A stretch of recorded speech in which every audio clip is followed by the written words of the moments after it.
মুসলমান যতক্ষণ আল্লাহ জিকিরটা করে, আমার মনে একটা প্রবাসী তার চেয়ে বেশি জিকির করে দেশে আসার, জিকির করে ফিকির করে মনে মনে ভাবে। প্রবাসী ভাইদের জন্য তো আসলে দুঃখ, কি সাজেশন দিব এটা আসলে বুঝতে পারতেছি না। এরপরও বলবো, যখনই কোনো প্রবাসী ভাই আসি দেশে কিছু করেন, অন্যের উপরে নির্ভর হবেন না।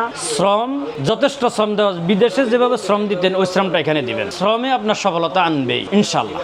শ্রম, সততা, পুঁজি, এই তিনটা জিনিস লাগবে। দেশে মা বাবা বড় ভাইরা চাইছিলেন দেশে কিছু করি, তখন বয়সের কারণে, আড্ডা ফাড্ডার কারণে আসলে দেশে কিছু করা সম্ভব হয় নাই। এই কারণে সর্বশেষ বিদেশ যাওয়ার সিদ্ধান্ত নিয়ে বিদেশ গেলাম। আমি সৌদি আরব গেছিলাম। সর্বপ্রথম আশা তো হলো যে আল্লাহর নবীর রাসূলের দেশ, ওখানে ইনশাল্লাহ যেন আল্লাহ হজটা করতে পারি, পাশাপাশি যেন রিজিকটাও আল্লাহ প্রশস্ত করেন, ওই উদ্দেশ্যে যাওয়া আর কি। প্রথম 2 বছরের কষ্ট আসলে এটা বলার মতো না। কষ্ট কাকে বলে, কত প্রকার কি সবে করছি। প্রথমত হলো মালিক ফোর্সে খুব খারাপ, মালিকের কারণে আমার বেশি কষ্টটা হয়েছে। তারপরে তখনকার আমলে বেতনটা ছিল একদম সীমিত, বেতন খুবই কম ছিল। তার মধ্যে মালিকের অনেক দাবি ছিল, মালিকের দাবিগুলো পূরণ করে আমি আর বৈধ থাকা অসম্ভব না, অবৈধ হয়ে গেছে। অবৈধ হওয়ার কারণে আমি 8 বছর আসতে পারিনি। পরে যাক আলহামদুলিল্লাহ, সৌদি সরকার একটা সুযোগ দেওয়ার পরে 8 বছর 1 মাস পরে আমি দেশে আসি, বৈধ হই। এরপর আসা যাওয়া করি। তারপর থেকে আলহামদুলিল্লাহ আমি অনেক ভালো ছিলাম, চাকরি করতাম। চাকরির পাশাপাশি ব্যবসা বাণিজ্য ছিল, আমার ভাই ভগ্নিপতি ছিল, ওনারা সহকারে ব্যবসা বাণিজ্য করছি। আলহামদুলিল্লাহ মোটামুটি আল্লাহ পাক, যেটা আমি আরো 10 বছরে চাকরি করি কামানো লাগতো, সেটা আমি 10 বছর আগেই কামাইছি আলহামদুলিল্লাহ। এরপর আবার একটু শারীরিকভাবে অসুস্থতার কারণে আমি বিদেশ জীবনটা শেষ করে চলে আসছি একেবারে। দেশে আসার আগেই আমি ওইখানে থাকিয়ে দোকান নিছি। দোকান নেওয়ার পরে দোকানের পজিশনটা ভালো না, এই কারণে ওই দোকানটা ছাড়িয়ে দিতে হয়েছে। পরে আরেকটা দোকান নিছি, ওখানেও একই অবস্থা। ওইটাও আবার চেঞ্জ করে আরেক জায়গায় আসছি। আসার পরে 2-3 মাস পরে আমি দেশে আসি। তো প্রথম 4-6 মাস ইনকামটা তো সুবিধা না কোনো রকম। দেখা গেছে আমি আমার সৌদি আরবের পুঁজি থেকে খরচ করতে হয়েছে দেশে আসার জন্য। একটা প্রবাসী, তো একটা প্রবাসীর অল টাইম আর্তনাদ থাকে, আল্লাহ আমি কখন দেশে যাব, কখন প্রতিষ্ঠিত নিয়ে একসাথে থাকতে পারবো, পরিবার নিয়ে একসাথে থাকতে পারবো। যাদের মা বাবা আছে, আমি আসলে হতভাগা, আমার মা বাবা নাই এখন, মা বাবা নিয়ে ফ্যামিলি নিয়ে ভালো থাকবো, এই একটা আর্তনাদ প্রতিটা প্রবাসীর সারাক্ষণ এটাই শুধু ভাবে। সৌভাগ্যক্রমে আল্লাহ পাক আমাকে কবুল করছেন, আমি চলে আসতে পারছি। আর আমি আসলে আরেকটা হতভাগা, আমার বড় ভাই 3 জন আমি দেশের বাইরে রাখিয়ে চলে আসতেছে। আমার বাইরে এখনো ওখানে, হয়তো তাদের ফেভার করে নাই ভালো, ওনারা আসতে পারেন না এখন। আস্তে আস্তে দেশে কিছু করি, 2-4 জন বন্ধু বান্ধব আত্মীয় স্বজন আছে, তাদের সাথে ব্যবসা বাণিজ্য করার একটা খেয়াল, তাদের সাথে থাকি, ব্যবসা বাণিজ্য করি। তো তাদের মাধ্যমে যদি আমি দেশে আসে সেটিং হতে পারি, এই উদ্দেশ্যে আমি আসার আগে ব্যবসা বাণিজ্য শুরু করছি। কিন্তু আসলে এটার বেশিরভাগ রেজাল্ট হয়েছে 0, ভালো কোনো ফলাফল পাই নাই। আমি আসার পরও আমি 6 মাস তেমন একটা ইনকাম পাই নাই। তো আমি আসার পরে যথেষ্ট শ্রম, আমার নাম্বার 1 পুঁজি হলো শ্রম। তারপরে কিছু আর্থিক পুঁজিও আলহামদুলিল্লাহ ছিল, 2-3 জায়গায় ইনভেস্ট করছি। ইনভেস্ট করার পরে কোথাও লস, কোথাও লাভ মিলেই প্রথম 6 মাস আমি পুঁজি ভাঙিয়ে খেতে হয়েছি। আমার স্ত্রী, বড় ভাইরা বা বন্ধু বান্ধব কেউই চায়নি যে আমি দেশে আসি, কারণ আমার বড় ভাই কথা হইলো অনেকে আসছেন, আসি আবার চলে যেতে হয়েছে, থাকতে পারেন না। তা আমার কথা হইলো না, ইনশাল্লাহ আমি পারবো।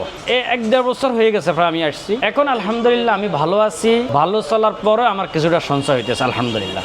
এখন পরিবার নিয়ে থাকা, এই যে আমি ডিউটির ফাঁকে ফাঁকে যাইয়া আমার বাচ্চাদেরকে কতক্ষণ সময় দিই, বাচ্চাদেরকে মাদ্রাসা থেকে আনি, ফ্যামিলিকে একটু সময় নিই, এটার থেকে বড় সুখ পৃথিবীতে আর কিছুই নেই। কোটি টাকা দিও, আমি কোটি টাকার মালিক না, কিন্তু আমি পৃথিবীর সবচেয়ে আমাকে সুখী এখন মনে করি। আমি খুব সুখী আছি, আমি এটাই ভাবি যে আমি আল্লাহর দরবারে লাখ লাখ শুকরিয়া। আমি যতটুকু জানি, তারা দেশের বাইরে থেকে আসে, প্রথমত তারা অনেকেই কিছু বুঝে না। এরপর হলো শ্রমের ব্যাপার। অনেকে আসি, আমি একটা দোকান দিছি, কাজের লোকের উপরে নির্ভর হই, ছাড়ি দে, তো বেশিরভাগ লোকে এই জায়গাতে যাইয়া লসের হয়। দেশের বাসে অনেক কষ্ট করে, কিন্তু এখানে আসি সেই কষ্টটা মনে হয় ভুলে যায় তারা। আমি দেখেন, আমি সকাল 10টার থেকে কখনো রাতে 3টা পর্যন্ত ডিউটি করি। ফাঁকি দিই মাঝে মধ্যে একটু বাসা আসা যাওয়া, নামাজ কালমা, খাওয়া দাওয়া, গোসল, এগুলো হয়। আমি আমার দোকান হলো সকাল 10টার থেকে রাতের 12টা। এই ফাঁকি দিয়ে খাওয়া দাওয়া, রেস্ট আছে একটু 2 ঘন্টা 2.5 ঘন্টা। এরপরে 12টার পরে অনেক টাইমে আমি 2টা-3টা পর্যন্ত, আমার ছোট্ট একটা কারখানা আছে, আমি কারখানাতে সময় দিই। মাঝে মাঝে এখান থেকে যাইও আমি কারখানাতে সময় দিই। মানে আমার নাম্বার 1 পুঁজি হলো শ্রম। এরপরও দেখেন এটা সবাই চায়, কিন্তু অনেক টাইমে দেখা গেছে যারা ওইখানে ভালো ইনকামে নাই, সঞ্চয় করা সম্ভব না। সঞ্চয় না থাকলে তো বাংলাদেশে আসি কিছু করা সম্ভব না। তো হয়তো আল্লাহ পাক রাব্বুল আলামিন আমাকে একটু কিছুটা সঞ্চয় দিয়েছেন, ওই সঞ্চয় দিয়ে আমি দেশে আসি কিছু করতে পারতেছি। এটা শতভাগ প্রবাসী চাওয়া, কিন্তু এই সঞ্চয়ের কারণে বিভিন্ন কারণে সকল প্রবাসী সেটা পারে না। পরিকল্পনা নিয়ে চলতাম যে আমি কিভাবে অগ্রসর হবো, আস্তে আস্তে কিছুটা সঞ্চয় করে ওখানে একটা ব্যবসা দিই, 3 ভাই মিলে একটা ব্যবসা দিই, 4 ভাই। ওই ব্যবসার থেকে আমার একটা ভালো ইনকাম আসছে, আলহামদুলিল্লাহ অনেকটাই ভালো আসছে, যেটা আমি আরো চাকরি যদি 10 বছর করতাম সেই ইনকামটা আমার হতো না। তা আমি ভাবলাম আল্লাহ আমাকে 10 বছর আগে সেটা দিয়ে দিই। তো ওই শুকরিয়া আদায় করি, আমি এই সঞ্চয়টা নিয়ে দেশে আসি, এখন বিভিন্ন ব্যবসা বাণিজ্য করি, আল্লাহ আমাকে চালাইতেছেন, আমি ভালো আছি। অবশ্যই ব্যবসাটাই ভালো, স্বাধীন ব্যবসা, নিজের কাজ নিজে করলাম। তবে এখানে টেনশন আছে, প্রেশান আছে। ব্যবসা চাকরি হলো কি, আমি চাকরি করতেছি, টাইম শেষ, ডিউটি শেষ, মাস শেষে বেতন। ব্যবসাটা স্বাধীন, তবে অনেক টেনশন, ভালো ইনকাম আছে কিনা, কাজের লোকের ভালো স্যালারি, ঠিক মতো স্যালারি দিতে পারতেছি কিনা, ভাড়া দিতে পারবো কিনা, সবকিছু মিলে গেলে ব্যবসাতে একটা টেনশন থাকে। ওই দেশে এটার আবার চাইলে আপনি সেটা পারবো না, ওই দেশে বিভিন্ন আইন কানুন আছে, আইন কানুনের কারণে আমি চাইলে বাইরে হয়ে যাইয়া নিজের স্বাধীনভাবে কিছু করবো, এটা পারার সুযোগ নেই, মালিকের উপরে নির্ভর করে সেটা।